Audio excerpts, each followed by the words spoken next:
नमस्कार, स्वागत है आपका राज्यसभा टीवी में। मैं हूं आपके साथ अमृता चौरसिया। डाकिया डाक लाया। जी हां, डाकिये की डाक, छोटा सा कागज का वो टुकड़ा जो न जाने कितने एहसासों को खुद में समेटे मीलों दूर का सफर तय कर प्रियजन तक संदेश पहुंचाता था। ये वो दौर था जब तसल्ली से बैठकर हम अपने शब्दों को एहसासों के धागों में पिरोकर डाक पर सजाते थे। संचार के इस माध्यम में वक्त भले ही लगता था, लेकिन भावनाओं का ये बंडल हम सहेज कर रखते थे। न जाने कितने घरों में बेसब्री से डाकिये के आने का इंतजार होता था। इस डाकिये ने दूर देहात के आम आदमी की अनूठी और विश्वसनीय सेवा की है। सूचना क्रांति के आज के इस दौर में भी भारतीय डाक एक अरसे से भारत के गरीब और वंचित लोगों के लिए संचार का सबसे क्रांतिकारी माध्यम बना हुआ है। तकनीक के इस नए युग में खुद को अपडेट करते हुए डाकिया अब सिर्फ डाक नहीं, बैंक भी आपके घर लेकर आएगा। जी हां, आपका डाकिया अब एक नए अवतार में नजर आएगा। विशेष में आज हम डाक सेवा की इस अनूठी पहल यानी कि इंडिया पोस्ट पेमेंट्स बैंक के बारे में विस्तार से चर्चा करेंगे। बताएंगे कि क्या है IPPB, ये कैसे काम करेगा, एक आम आदमी किस तरह इसका इस्तेमाल कर सकता है, और इतना ही नहीं, दूसरे व्यावसायिक बैंकों से इंडिया पोस्ट पेमेंट बैंक कैसे अलग है। साथ ही आपको बताएंगे कि मौजूदा प्रतिस्पर्धी व्यावसायिक माहौल में डाक विभाग के सामने चुनौतियां क्या हैं। तो आइए शुरू करते हैं आज का विशेष।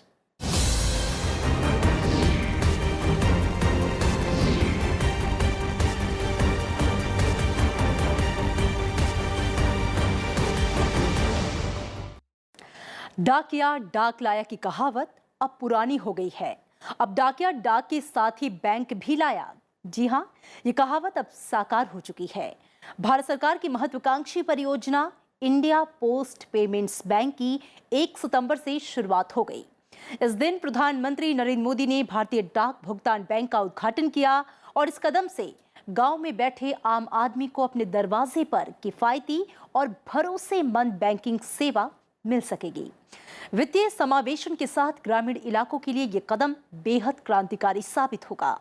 इंडिया पोस्ट पेमेंट्स बैंक को आर्थिक क्रांति की दिशा में एक बड़ा कदम माना जा रहा है।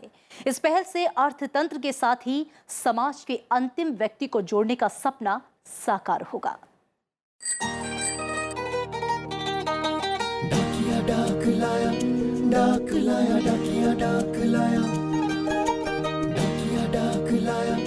अरे नहीं, इस बार डाकिया डाक के साथ बैंक भी लाया। भारतीय डाक आपके दरवाजे तक बैंक लेकर आ गई है, भारतीय डाक की IPPB के साथ। इंडिया पोस्ट पेमेंट्स बैंक, आपका बैंक आपके द्वार। प्रधानमंत्री नरेंद्र मोदी ने 1 सितंबर को दिल्ली के तालकटोरा स्टेडियम में इंडिया पोस्ट पेमेंट्स बैंक का शुभारंभ किया। ये वित्तीय समावेश की दिशा में एक बड़ी पहल है। डगमगा रहे भारतीय डाक विभाग को इससे नया जीवन मिलेगा। 1 सितंबर को इंडिया पोस्ट पेमेंट्स बैंक की शाखाएं 650 जिलों में खोली गई। इसके साथ ही 3250 एक्सेस पॉइंट्स का भी शुभारंभ किया गया। इंडिया पोस्ट पेमेंट्स बैंक की शुरुआत के बाद देश में बैंक शाखाओं की तादाद बढ़कर 3 लाख के करीब हो जाएगी। सभी सार्वजनिक और निजी बैंकों की कुल 1,40,000 शाखाएं हैं, जिसमें गांवों में महज 49,000 शाखाएं हैं। इंडिया पोस्ट पेमेंट्स बैंक के माध्यम से भारतीय डाक की 1,55,000 शाखाओं से जुड़ने से गांव में 3 गुना शाखाएं बढ़ जाएंगी। प्रधानमंत्री नरेंद्र मोदी का कहना है कि इंडिया पोस्ट पेमेंट्स बैंक से उन गांवों और दुर्गम इलाकों तक बैंकिंग सेवाएं पहुंचेंगी जहां सामान्य बैंकों की पहुंच नहीं है। प्रधानमंत्री ने कहा कि 3 लाख डाक सेवक हर घर और हर किसान के साथ साथ गांव के हर छोटे उद्यम को भी वित्तीय सेवाएं सुलभ कराने में अत्यंत महत्वपूर्ण भूमिका निभाएंगी। मुझे खुशी है कि इस विराट मिशन को गांव-गांव, घर-घर तक, किसान तक, छोटे व्यापारियों तक पहुंचाने के लिए देश के 3 लाख डाक सेवक कटिबद्ध होकर के तैयार है। डाक सेवक लोगों को डिजिटल लेन देन में न सिर्फ सहयोग करेंगे बल्कि उन्हें ट्रेनिंग भी देंगे ताकि भविष्य में वो अपने फोन से खुद बैंकिंग और डिजिटल ट्रांजैक्शन कर सके। इस तरह अब हमारे डाक बाबू ना सिर्फ बैंकर होंगे बल्कि देश के डिजिटल टीचर भी बनने वाले हैं। इंडिया पोस्ट पेमेंट्स बैंक देश के अर्थतंत्र, बैंकिंग और सामाजिक व्यवस्था में एक बड़ा परिवर्तन ला सकता है। India post payments bank Bharat सरकार के संचार मंत्रालय के डाक विभाग के तहत शुरू किया गया है। इसका 100% स्वामित्व भारत सरकार के पास है। प्रधानमंत्री नरेंद्र मोदी का मानना है कि इस पहल से बैंक को ही गांव और गरीब के दरवाजे तक पहुंचाने का काम शुरू हो गया है। इंडिया पोस्ट पेमेंट बैंक के माध्यम से देश के हर गरीब, सामान्य मानवी तक, देश के कोने कोने तक, दूर दराज के पहाड़ों पर बसे लोगों तक, घने जंगलों में रहने वाले हमारे आदिवासियों तक, दूर किसी द्वीप में रहने वाले कुछ समूहों तक, यानी एक एक भारतीय के दरवाजे पर बैंक और बैंकिंग सुविधा पहुंचाने का जो हमारा संकल्प है, एक प्रकार से आज वो मार्ग इस प्रारंभ से खुल गया है। भारतीय डाक के पास 1,55,000 डाकघरों का विशाल नेटवर्क मौजूद है। इसमें से ग्रामीण डाकघरों की संख्या 1,39,067 है। भारतीय डाक के पास करीब 1,84,000 कर्मचारी है, जबकि भारतीय डाक सेवकों की संख्या 2,49,000 है। एक डाकघर औसतन 7,753 लोगों को सेवा दे रहा है। दिसंबर के अंत तक सभी 1,55,000 डाकघरों को India post payment bank system से जोड़ दिया जाएगा। पोस्ट पेमेंट बैंक का सौभाग्य है कि पोस्ट ऑफिसेस का एक बड़ा नेटवर्क इनको प्राप्त है और यही हमारी मूल ताकत है। इंडिया पोस्ट पेमेंट बैंक के खातों को हम पोस्ट ऑफिस सेविंग अकाउंट से जोड़ेंगे और 1 लाख रुपए से जैसे ज़्यादा धनराशि होगी स्वतः पोस्ट ऑफिस के सेविंग अकाउंट में स्थानांतरित हो जाएगी। पोस्ट ऑफिस में भी जो खाते हैं उनको हम IPPB के खातों से लिंक करने में सफल होंगे। इसकी तैयारी लंबे समय से चल रही थी। प्रधानमंत्री नरेंद्र मोदी ने 2016 में ही इस बाबत एक खाका तैयार किया था, जिसके लिए बुनियादी तैयारी तत्कालीन संचार मंत्री रविशंकर प्रसाद ने तैयार की। भारत सरकार की 100% इक्विटी के साथ 17 अगस्त 2016 को India post payments bank public limited company के रूप में स्थापित किया गया। पायलट प्रोजेक्ट के तौर पर रांची और रायपुर में इसकी 2 शाखाएं 2017 में खोली गई। IPPB ने अपना परिचालन 30 जनवरी 2017 को 2 प्रायोगिक शाखाएं, एक रायपुर और दूसरा रांची में खोलकर शुरू किया। अब बात करते हैं कि ऐसे बैंक से लोगों को कौन कौन सी सुविधाएं मिलेंगी। इस खाते में करीब वो सारी सुविधाएं मिलेंगी जो आपको किसी बैंक खाते में मिलती है और जिसका इस्तेमाल रोजमर्रा की जिंदगी में किया जाता है। इंडिया पोस्ट पेमेंट्स बैंक में आप बचत और चालू खाता खोल सकते हैं। बचत खातों पर 4% की दर से ब्याज मिलेगा। बचत खाते में कोई भी 1 लाख रुपए तक जमा कर सकता है। दिन के 24 घंटे 7 दिन पैसा ट्रांसफर कर सकते हैं। इसी खाते में मनरेगा का पैसा, स्कॉलरशिप का पैसा, सरकारी योजनाओं का पैसा ट्रांसफर किया जा सकेगा। इस खाते से फोन या DTH का रिचार्ज करा सकते हैं। बिजली, पानी, गैस के बिल का पेमेंट किया जा सकता है। यानी ये बैंक बचत और चालू खातों, money transfer, direct benefit transfer, bill और कई सेवाएं मुहैया कराएंगे। इसके लिए अत्याधुनिक प्रौद्योगिकी प्लेटफॉर्म का उपयोग होगा। काउंटर सेवाएं, mobile banking app, SMS, IVR इस सेवा की ताकत होंगे। देश भर में इसके ATM और माइक्रो ATM भी काम करेंगे। इस खाते से आप लोन ले सकते हैं, बीमा करा सकते हैं और कहीं भी निवेश कर सकते हैं। हालांकि ये लोन आपको डाक विभाग नहीं देगा, वो किसी बैंक के एजेंट के तौर पर काम करते हुए आपको लोन मुहैया कराएगा। ग्राहकों को ऋण देने के लिए पंजाब नेशनल बैंक के एजेंट के रूप में ये काम करेगा। इंडिया पोस्ट पेमेंट्स बैंक में आधार नंबर से खाता खुल जाएगा। किसान फसल बीमा, पशु बीमा, लघु ऋण की राशि जमा और निकाल सकेंगे, जबकि महिलाएं बिना घर से निकले पैसे जमा कर या निकाल सकेंगी।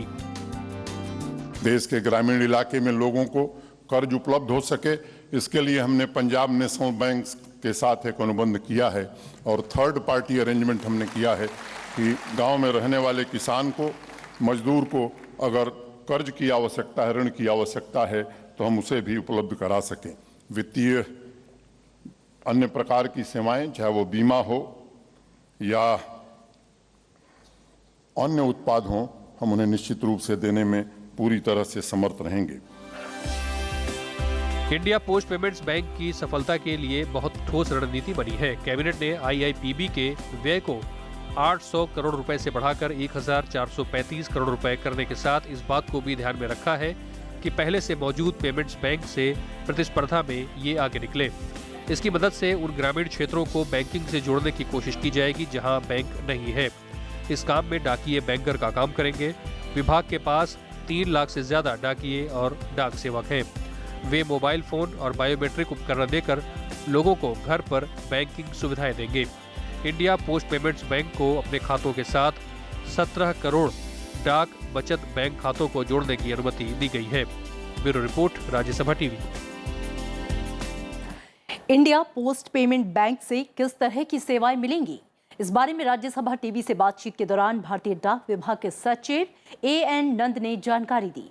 उन्होंने इंडिया पोस्ट पेमेंट्स बैंक की पृष्ठभूमि, चुनौतियों और रणनीति से जुड़े पहलुओं पर बात की। सर, इंडिया पोस्ट पेमेंट आ जाने से इस जो लाइसेंस है सर, इससे किस तरह के चेंजेज आने जा रहे हैं पूरे जो डाक का जो परिदृश्य है आपका? हम लोग के जो ग्रामीण डाक सेवक हैं और पोस्टमैन हैं, वो मोबाइल और बायोमेट्रिक डिवाइस लेके जाएंगे।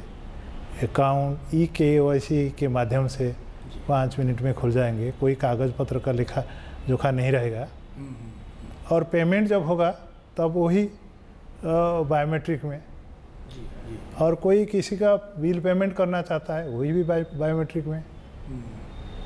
कोई अपना अकाउंट बैलेंस वेरिफिकेशन करना चाहेगा मोबाइल के जरिए से कर सकता है। और यहाँ तक कि असिस्टेड UPI जो है, कोई जिसके पास स्मार्टफोन नहीं है वो आप डाउनलोड करके नहीं कर सकता है, तो वो कोई एजेंट के जरिए जाके कर सकता है। किसी को पैसा भेजना है, वो कहेगा कि मेरा इस आदमी के पास भेजना चाहिए जिसका डिजिटल एड्रेस यही है। हाँ, तो उसी एड्रेस के हिसाब से बोल देगा तो वो एजेंट वही करा देगा बायोमेट्रिक लगाकर वो अपने अकाउंट से। तो बैंक किसी के द्वार तक पहुंच जाएगा, ये कोई कल्पनातीत है। वो सिर्फ वही कर सकता है, डाक विभाग ही कर सकता है। क्योंकि काल तक वो डाक लेके जाता था, आज भी वही डाक लेके जा रहा है, उसके साथ बैंक भी लेके जाता है। तो वहाँ जाके भी कर लेगा। और जैसा DBT है, मनरेगा है, वही अकाउंट टू अकाउंट ट्रांसफ़र का जो काम चल रहा है वो भी होगा। तो करीब करीब ये एक वैप्लविक परिवर्तन होने जा रहा है, कोई आमूलचूल परिवर्तन होने जा रहा है बैंकिंग के मामले में। तो बचत खातों को कैसे जोड़ेंगे इसके? जो बचत खाता है उसकी कुल संख्या है 17 करोड़। 17 करोड़ खाताधारी तो खाता था उनके पास, लेकिन वो जो आजकल का जो इंटरनेट बैंकिंग है, RTGS है, IMPS है, जो तुरंत सब धनांतरण करता था बैंक में, उसके थ्रू से इंटरनेट बैंकिंग करके पेमेंट करता था, ये सब सुविधा से लेस नहीं था। अब जो इंडिया पोस्ट पेमेंट बैंक को जो अकाउंट खोलने का मतलब मिला है, तो वो 1 लाख तक है। और पोस्ट ऑफिस सेविंग्स बैंक के अकाउंट 1 लाख का ऐसा कोई लिमिट नहीं है। अगर किसी के PO IPPB अकाउंट में अगर 1 लाख से ज़्यादा हो जाता है, तो इस जो ज़्यादा amount end of the day में जो होगा वो तो इसको कहीं और एक अकाउंट में भेजना है, तो इंडिया पोस्ट पेमेंट बैंक उसी खाताधारी का जो होगा वो अकाउंट में चला जाएगा। और POS भी जो 17 करोड़ जो खाताधारी हैं उनको RTGS, डिजिटल पेमेंट और ये सब का जो है IMPS है, इंटरनेट बैंकिंग है, ये सब का सुविधा भी मिल जाएगा। तो ये बैंक के अलावा कुछ और ऐसी योजनाएं जो आपको लग रहा है, E-कॉमर्स में भी हमें लग रहा है कि पॉसिबिलिटीज़ है, कुछ और चीज़ें करने की योजना है? क्योंकि ये पेमेंट बैंक है, उनको लोन देने का अधिकार नहीं है, तो लोगों के पास लोन पहुंचेगा कैसा? तो ये जितने सारे कमर्शियल बैंक जिनको लोन देने का काम मिला है, लेकिन वो लोग गांव दूर दराज तक पहुंच नहीं पाते हैं, तो वो India post payment bank platform को ही इस्तेमाल करेंगे और लोन देते जाएंगे। और लोन का प्रीपेमेंट होगा तो उस आदमी को बैंक तक खर्चा करके नहीं आना पड़ेगा, तो वही इंडिया पोस्ट पेमेंट बैंक में डाकघर है, वहीं पेमेंट कर देगा। डाक विभाग की चुनौतियां लगातार बढ़ी हैं। तकनीक के दखल के बाद चिट्ठी पत्रों की दुनिया लगातार सिकुड़ती जा रही है। वो जमाना अब किताबों, फिल्मों और यादों में जिंदा बचा है, जिसमें एक अदद चिट्ठी के इंतजार में लोग टकटकी बांधे खड़े रहते थे। अब ईमेल और SMS के जरिए दुनिया के किसी भी कोने में सेकंड भर में पहुंचा जा सकता है। हालांकि तकनीक के विकास के साथ साथ डाक विभाग ने भी खुद को अपग्रेड किया है, लेकिन चुनौतियां अभी भी हैं।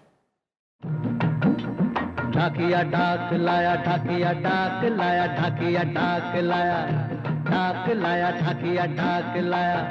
फिल्म पलकों की छाव में मुख्य किरदार एक डाकिया है। 1977 यानी वो दौर जब गांव देहातों में डाकिया और पोस्ट मास्टरों को लोग बेहद सम्मान से देखते थे। चिट्ठी पढ़ना और लिखना बड़ी आबादी की बस में नहीं था। लोग जतन से चिट्ठी लिखते और लिखवाते थे। हालचाल की जानकारी भी हफ्ते 10 दिन में मिल पाती थी। जरिया बस एक ही था, डाक। और डाकघर बहुत ही व्यस्त जगह होती थी। पोस्ट मास्टर और अन्य कर्मचारी दिन भर चिट्ठियां छांटने और भेजने के काम में जुटे रहते थे। तब शायद कोई ये सोच भी नहीं सकता था कि एक दिन यही डाकिया बैंक लेकर हमारे आपके दरवाजे तक पहुंच जाएगा। जैसे जैसे तकनीक का विकास होता गया, डाक व्यवस्था दौड़ में पिछड़ती गई। टेलीफोन के चलन ने न केवल चिट्ठियों की अहमियत कम कर दी, बल्कि इसने तार सेवा को लगभग अप्रासंगिक बना दिया। लंबी जद्दोजहद के बाद आखिरकार 14 जुलाई 2013 को इस सेवा को हमेशा के लिए बंद किया गया। इसके बाद 90 के दशक में जब इंटरनेट ने देश में तेजी से पैर फैलाने शुरू किए, तो हालात भी काफी तेजी से बदले। इसी दौर में मोबाइल फोन ने देश में दस्तक दी और इसके बाद पूरी तस्वीर ही बदल गई। लोग अचानक ई जनरेशन में पहुंच गए, जहां social networking, SMS, phone, video calling और मुफ्त ऑडियो कॉलिंग की सुविधा है। डाक सेवा इसके सामने धीरे धीरे कमजोर होती गई। आज दुनिया का सबसे बड़ा तंत्र होने के बावजूद भारतीय डाक के सामने कई चुनौतियां हैं। सबसे बड़ी चुनौती ग्रामीण और दुर्गम इलाकों में है। भारतीय डाक के करीब 90% डाकघर ग्रामीण इलाकों में आते हैं। बहुत से ग्रामीण डाक सेवक नई चुनौतियों और प्रौद्योगिकी के लिहाज से अभी भी सक्षम नहीं है। तो टेक्नोलॉजी के करीब ले आना, क्योंकि ट्रेडिशनल सर्विसेज के आदी रहे हैं जो पोस्टमैन और तमाम बुजुर्ग हो गए हैं, वो नई टेक्नोलॉजी के साथ कैसे जुड़ें, एक चुनौती ये है। दूसरी चुनौती ये है कि रूरल एरिया में बहुत सारे जगहों पर जो है इलेक्ट्रिसिटी की सप्लाई वगैरह प्रॉपर नहीं है, तो वहाँ इनको सोलर एनर्जी को यूज करना है। तो अलग अलग इलाकों की एकदम अलग अलग स्ट्रेटजी बनानी है। लेह लद्दाख का जो हमारा सेक्टर है उसमें जो है 4 महीने ऐसे होते हैं जबकि थोड़ा सा बेहतर वर्किंग कंडीशन रहती है। इसके बाद तो जो बर्फ़ जमती है, तो उस कंडीशन के बीच में कैसे काम करेंगे, कैसे और वेल इक्विप्ड किया जाए। तो मुझे लग रहा है कि वेल इक्विप्ड करने के लिए अभी और ज़्यादा संसाधनों की दरकार है। बेशक हाल के सालों में सरकारी प्रयासों से डाकघरों का चेहरा बदला है। वहाँ कंप्यूटरीकरण के साथ बहुत से साजो सामान जुटाए गए हैं, लेकिन तमाम इलाकों में अनियमित बिजली आपूर्ति और वाहनों की किल्लत है। वहीं डाक विभाग का कुल व्यय 28,365 करोड़ रुपए तक आ गया है और घाटा अब 10,588 करोड़ रुपए तक पहुंच गया है। यही घाटा 2015-16 के दौरान 6,007 करोड़ था। तमाम प्रयासों के बाद भी बढ़ता घाटा एक बड़ी चुनौती है।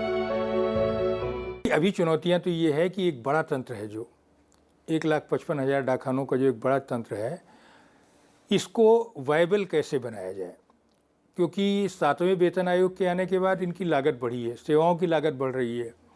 आपके ये जो अब चिट्ठियाँ या सामग्री आपकी कैसे जाती, जहाज़ से जाएगी, जहाज़ की ऑपरेशनल कॉस्ट बढ़ रही है।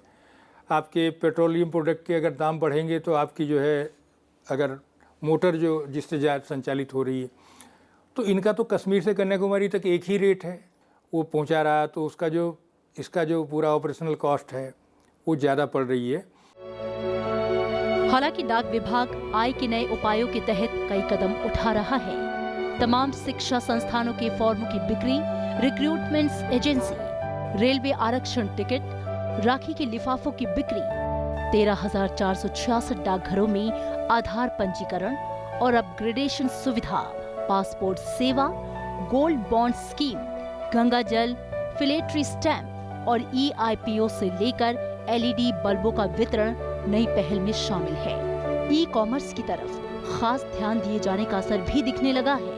इससे 2014-15 में जहां 172 करोड़ की आय हुई, तो वही 2016-17 में 345 करोड़ की आय हुई। डाकघर सामाजिक लाभ भुगतान, मनरेगा भुगतान जैसे कामों को भी अंजाम दे रहा है, लेकिन यहाँ भी उनको वाणिज्य और प्रतिस्पर्धी वातावरण के नाते चुनौतियां मिल रही हैं। ऐसे में घर घर तक सेवा की पहुंच के साथ ग्राहकों का भरोसा बनाए रखना और सेवा की गुणवत्ता की चुनौती भी डाक विभाग के कर्मचारियों पर रहेगी। तो है मैन पावर की कमी। दूसरा ये है कि department proper up to date computer और जो इक्विपमेंट्स हैं, UPS, inverter, battery, laser printer, ये सारी चीज़ें मुहैया नहीं करा पा रहा है। फिर बड़े पोस्ट ऑफिसेस को, हेड पोस्ट ऑफिसेस को छोड़ करके ज़्यादातर रेंटेड बिल्डिंग में हैं, पर एडिक्वेट इंटरनेट बैंडविड्थ नहीं मिल रहा है। जो होना चाहिए तो तेजी से वो काम करे। भारतीय डाक का अपना महत्व बरकरार है। इसी नाते दुनिया में जहां डाकघर बंद हो रहे हैं, वहीं भारत में नए खुल रहे हैं। 2017-18 के दौरान ग्रामीण व्यवसाय और डाक नेटवर्क तक पहुंच योजना के तहत 81 उप डाकघर और डाकघरों की 100 नई शाखाएं खोलने की तैयारी सरकार ने की। ये दुर्गम इलाकों में खोले गए। हालांकि इंडिया पोस्ट पेमेंट्स बैंक की सफलता के लिए सरकार ने बहुत ठोस रणनीति बनाई है। इसके तहत इस बात का ध्यान रखा गया है कि पहले से मौजूद पेमेंट्स बैंक से प्रतिस्पर्धा में ये पीछे ना हो। लेकिन इन तमाम चुनौतियों के बावजूद सबसे मजबूत तंत्र होने के नाते भारतीय डाक दौड़ में भी सबसे आगे निकलने की तैयारी में है। लीना शर्मा के साथ ब्यूरो रिपोर्ट, राज्यसभा टीवी। आजादी के बाद कई दशकों तक डाक विभाग के कंधों पर देश के सूचना और संचार तंत्र का सबसे बड़ा जिम्मा था। इसके बावजूद शुरुआती दौर में यह विभाग सरकारी उपेक्षा का शिकार रहा। लेकिन जैसे जैसे संचार क्षेत्र की अहमियत बढ़ती गई, उसे देखते हुए सरकार ने समय समय पर डाक विभाग के आधुनिकीकरण और विस्तार के लिए कई महत्वपूर्ण कदम उठाए। इसका ताज़ा उदाहरण है इंडिया पोस्ट पेमेंट्स बैंक। जाते जाते आपको छोड़ जाते हैं कि आज़ादी के बाद से किन किन सुधारों से होकर गुजरा हमारा डाक विभाग।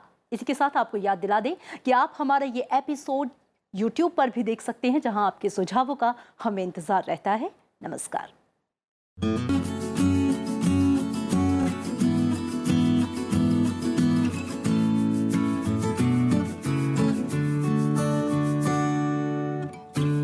देश जैसे ही आजाद हुआ तो भारतीय डाक विभाग की भूमिका और जिम्मेदारी दोनों बढ़ गई।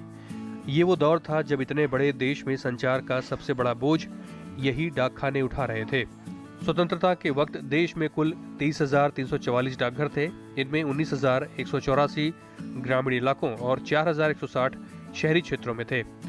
लेकिन इतनी बड़ी आबादी के लिए ये नाकाफी थे।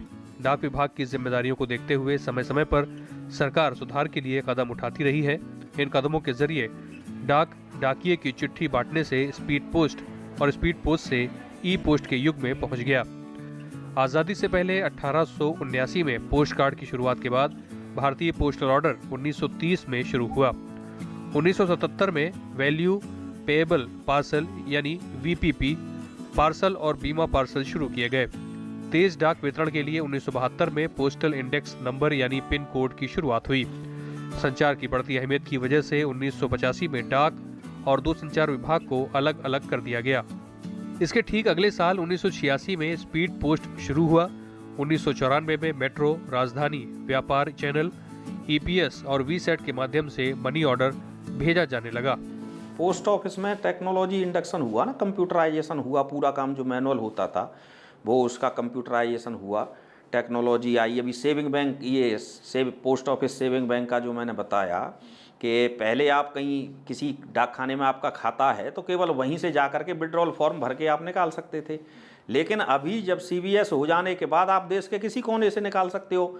इलेक्ट्रॉनिक मनी ऑर्डर EMO बहुत ही सफल सर्विस है, तो वो आप कहीं से भी करिए, तुरंत उसका प्रिंट आ जाता है ईमेल की तरह, दूसरे दिन EMO मिल जाता है। स्पीड पोस्ट का ट्रैक एंड ट्रेस सिस्टम, तो उससे आप बिल्कुल ट्रेस कर सकते हैं कि आपकी स्पीड पोस्ट कहाँ पर है, किस पोजीशन में है, सारा वो अपडेट होता है। इसी तरह से अभी पार्सल हब भी बनाने जा रही है, तो उससे तो टेक्नोलॉजी में काफ़ी सुधार आया है। नई पहल में एक नई पहल ये शुरू हुई कि ऑल वुमेन पोस्ट ऑफिस खोले गए हैं, कुछ नाइट पोस्ट ऑफिस खोले गए हैं, जिसमें रात में भी जब चाहे लेबर क्लास है उसको रात में पोस्ट ऑफिस की सेवाएं लेनी है। और अब कई नई पहल अब इस बीच में की गई है। तो और इसके अलावा ई-कॉमर्स जो है एक बड़ा चीज़ है, जिसमें अब आज की तारीख में करीब 400 करोड़ रुपए सालाना की आय हो रही। तो दुनिया की बहुत सारी ई-कॉमर्स की कंपनियां जिनको रिमोट रूरल एरिया में भेजना है अगर सामग्री, तो उनके पास गांव में नेटवर्क तो है नहीं। यहाँ तक कि नोएडा के गांव में भी अगर जाना होगा तो उनके पास कोई नेटवर्क नहीं है, तो वो डाक विभाग की मदद ले रही हैं। आज़ादी के बाद डाक नेटवर्क का 7 गुने से ज्यादा विस्तार हुआ। हालांकि डाक विभाग में सुधारों का दौर आज भी जारी है। हाल में केंद्र सरकार ने डाक विभाग को मजबूत बनाने के लिए कई कदम उठाए हैं। इसमें IT आधुनिकीकरण परियोजना, सेवा में सुधार के लिए प्रोजेक्ट एरो और नेटवर्क सुधार के लिए डाक नेटवर्क का सर्वाधिक उपयोग परियोजना यानी MNOP और चिट्ठियों की तेज छटनी के लिए स्वचालित डाक प्रोसेसिंग केंद्र अहम है। सभी प्रकार के पत्र, स्पीड पोस्ट, रजिस्ट्री और पार्सल के साथ साथ मनी ऑर्डर के लिए ट्रैक और ट्रेस सुविधा का विस्तार किया गया है। सरकार के मुताबिक 27,215 से ज्यादा डाकघरों, डाक कार्यालयों और प्रशासनिक कार्यालयों को देशव्यापी वाइड एरिया नेटवर्क यानी वैन से जोड़ा गया है। सरकार निजी क्षेत्रों से प्रतिस्पर्धा सुधारने के लिए express parcel, business parcel, cash on delivery, online money transfer सेवा, इंस्टेंट मनी ऑर्डर, ई-ग्रीटिंग्स जैसी नई सेवाएं भी शुरू की है। मोबाइल यूजर्स के लिए हाल ही में मोबाइल ऐप भी शुरू किया गया और सबसे बढ़कर केंद्र सरकार ने 1 सितंबर 2018 से भारतीय पोस्ट पेमेंट्स बैंक के जरिए बैंक को हर भारतीय के द्वार तक पहुंचाने की महत्वाकांक्षी योजना शुरू की है। पिछले कुछ सालों से 10-12 साल से बहुत बड़ा एकदम से ट्रांसफॉर्मेशन हुआ है। और पोस्ट ऑफिस अगर आप लोग भी जा कर के देखें तो बहुत ट्रांसफॉर्मेशन हुआ है, टेक्नोलॉजी इंडक्शन हुआ है। पहले सारा काम मैनुअल होता था, लेकिन अभी उसके लिए पूरी तरह से एकदम इसको सही उस पर लाने के लिए पटरी पर अभी और पैसे की ज़रूरत है। गवर्नमेंट को और बजट देना चाहिए और इंफ्रास्ट्रक्चर जो है वो प्रॉपरली डेवलप करना चाहिए। आज सड़कों पर GPS से लैस डाक गाड़ियां देखी जा सकती हैं। डाक विभाग ने चुनिंदा शहरों में GIS मैपिंग के जरिए डाक वितरण की पहल भी शुरू की है। डाक विभाग आज म्यूचुअल फंड्स की रिटेलिंग, डाक जीवन बीमा और बैंकिंग क्षेत्र तक अपने पैर पसार चुका है। Bureau report, Rajya Sabha TV.